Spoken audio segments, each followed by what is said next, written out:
Brilliance Audio presents the unabridged recording of Lucian Freud, Eyes Wide Open, by Phoebe Hoban, performed by Laural Merlington.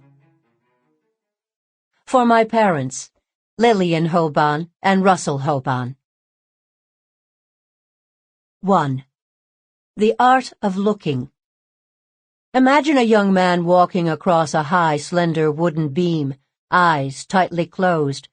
It's a striking image, but one Lucian Freud would never paint, as his cousin Carola Zentner recalled from a long-past summer in the Freuds' country house.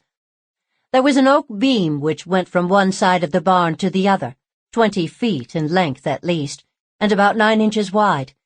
And I have a distinct memory of Lucian, about 15, walking in a rather languid way up the stairs, and then closing his eyes and walking across the beam. It was impressive.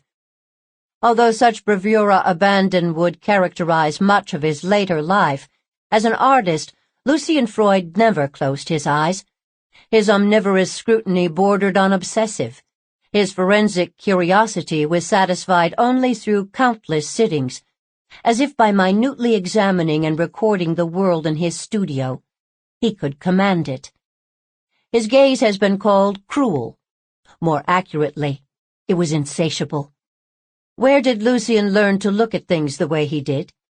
It would be easy to attribute his particular form of acute observation to genetics. His grandfather, after all, was Sigmund Freud, the father of psychoanalysis.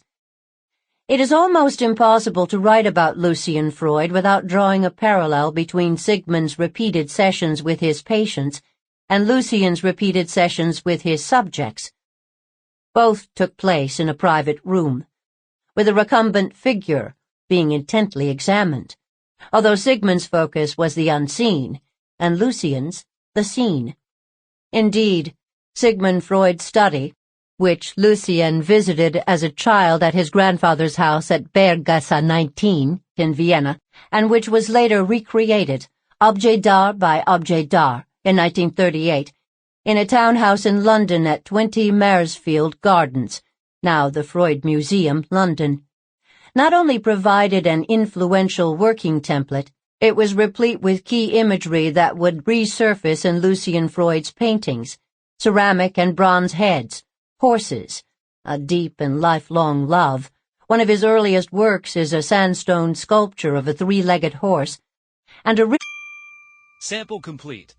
Ready to continue?